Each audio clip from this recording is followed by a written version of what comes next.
வயலில் உள்ள புதையல்.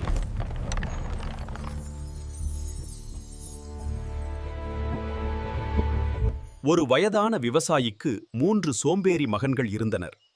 அவர்கள் உழைக்காமல் காலத்தை கழித்தனர். நம் நிலத்திற்கு அடியில் ஒரு பெரிய புதையல் புதைக்கப்பட்டுள்ளது. புதையலை எடுக்க ஆசைப்பட்ட மகன்கள் நிலம் முழுவதையும் ஆழமாக தோண்டினார்கள். நிலம் முழுவதும் தோண்டியும் புதையல் கிடைக்கவில்லை. அவர்கள் மிகவும் கவலையடைந்தனர்.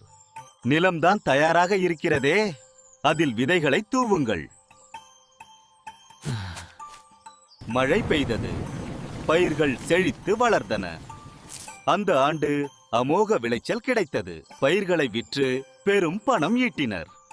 உழைப்புதான் தந்தை சொன்ன புதையல் என்பதை உணர்ந்தனர். நீதி, உழைப்பே உண்மையான புதையல். முயற்சி உடையார் இகழ்ச்சி அடையார். இந்த மாதிரி கதை உங்களுக்கு இன்னும் வேணும்னா நம்ம சேனலை லைக் பண்ணி, ஷேர் பண்ணி, கமெண்ட் பண்ணுங்க.